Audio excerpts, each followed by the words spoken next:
Dan slovenske pismenosti tradicionalno se proslavlja 24. maja kao sjećanje na svetitelje Ćirila i Metodija, tvorce prvog slovenskog pisma.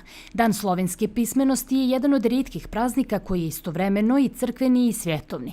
Pored Srbije obilježava se i u drugim slovenskim zemljama, kao i u Rusiji. Još za vreme Sovjetskog saveza, 1991. godine Vrhovni savet, to je tada bila vlada, Vrhovni savet Ruske federacije, kada je bio u sastavu Sovjetskog saveza, donelo odluku da dan Ćirila i Metodije bude zvaničan praznik. I od 2012. godine se u mnogim gradovima Ruske federacije održava praznik, pošto je taj Ćirilo i Metodije su imali jako veliki uticaj na rusku kulturu, književnost, na umetnost, pošto su oni prvi prevodili te knjige sa grčkog jezika na slovenski. Ove godine će biti, naravno uz mere sve koje su neophodne zbog ove pandemije, u Bajčum teatru će biti održan veliki koncert.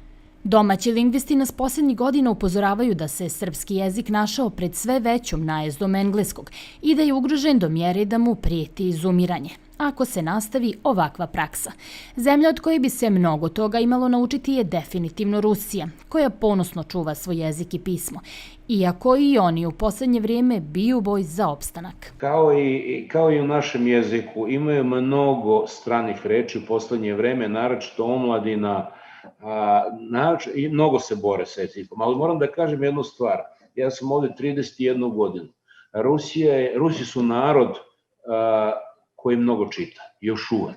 Zbog interneta mnogo se koristi skraćenih reči, mnogo koriste strane reči. Naprimjer, evo sad je moderno ovde, ne kažu idemo da ručamo, nego kaže lančovat budem, kao od lanča, pa preveli na ruski lančovat budem, hoćemo kao da lančujemo, da ručamo. Tako da, i to se postalo jako moderno. Prema riječima gospodina Perovića, na Ruse bi se vrijedilo ugledati kada je čitanje knjiga u pitanju. Manje scrollovanja po internetu, a više listanja stranica. Jedno od najljepših zavještanja ostavljenih srpskom narodu je ono Stefana Nemanje, u kom piše: "Čuvajte, čedo moje milo, jezik kao zemlju. Riječ se može izgubiti kao grad, kao zemlja, kao duša. A šta je narod? Izgubili jezik, zemlju, dušu."